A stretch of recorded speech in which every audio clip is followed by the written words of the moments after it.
Welcome to the Influential Personal Brand Podcast. This is the place where we help mission-driven messengers just like you learn how to build and monetize your personal brand.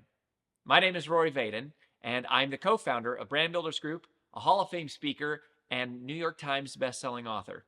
And this show is to help experts learn how to become more wealthy and well-known. I know you're going to love it. Thanks for being here. Let's get started.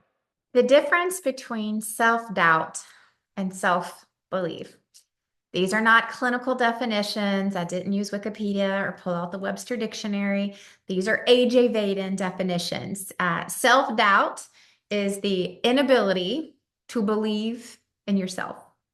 Self-belief is simply the ability to believe in yourself, right? So self-doubt is the inability to believe in yourself, where self-belief is the ability to believe in yourself. And I kind of want to talk about this concept of how do we turn self-doubt into self-belief? And I would encourage that there is nothing tactical that I'm going to give you some sort of checklist or a workbook or a list of, affirmations or positive goal setting exercises. That's not what I have for you. What I have for you today is a perspective shift.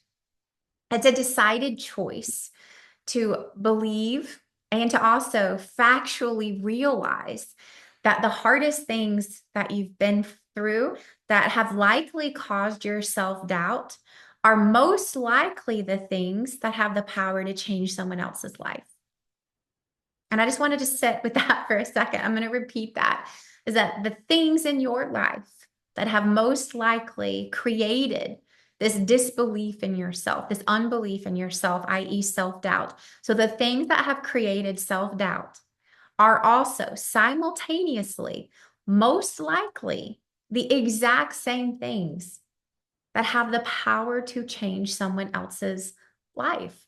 You see, the challenge with self-doubt is it gets you believing that the insecurities that we have, whether it's through traumatic experiences or words spoken over us or words spoken to us or failures, those things force us to believe that somehow we're not worthy of doing something bigger and better because we've had this failure.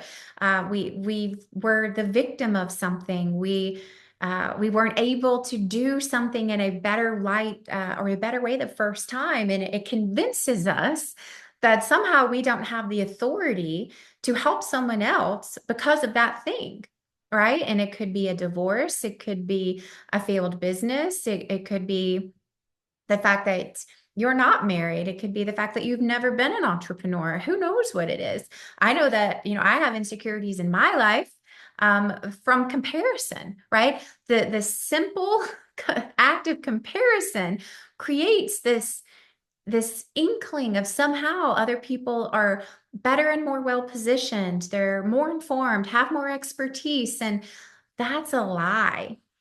It's a lie because the things that have seemingly failed in my life are also the things that I am best and most well positioned to speak on, to coach people through, to go, I completely understand where you are. I have been there before, and this is how I overcame it. This is how I got out of it. The things that have the potential to create self-doubt are the exact same things that have the power to speak life into other people.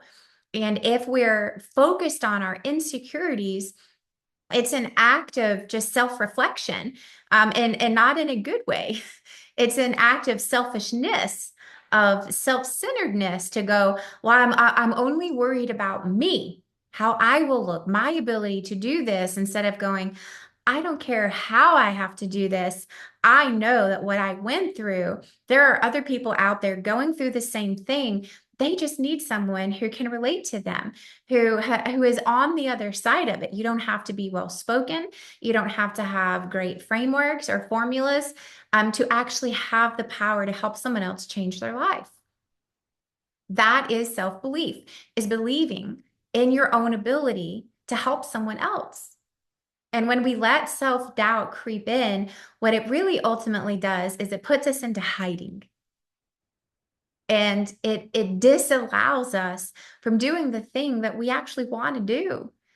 We want to help people. We want to serve people, but we've got this self-doubt thing creeping in because we're comparing ourselves, or we're reflecting all the things that haven't worked. We're reflecting on all the failures, and we're forgetting that the things that were the failures are the things that people need to hear the most. Nobody wants to hear about all of your wins and your victories and successes.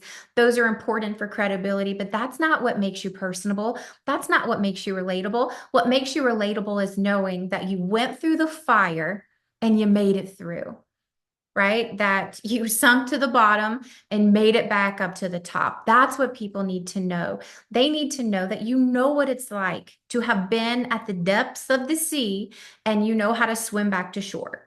Right? That is the special and unique part about overcoming self-doubt, which is realizing the things that you're the most insecure about are the things that have the power to speak life into other people if we just bring them to light. But if we allow them to remain in this area of self-doubt, i.e., hiding, then it literally creates this curtain, this impossibility of our ability to help impact other people. And so I would just encourage you to lean into the things that are seemingly at the core of your self-doubt and go, no, those are the things. Those are actually the things that people want to know. Those are the things that actually will draw people to you. Those are the things that people need help with. And when they know that you've been through them, then they will also believe that you can help them through them.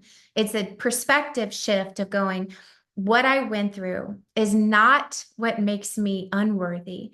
It's what equips me to be the perfect candidate to help the next person. So is it going to be self-doubt or self-belief? One has the power to keep you in hiding. The other one has the power to bring life into others around you. So choose self-belief.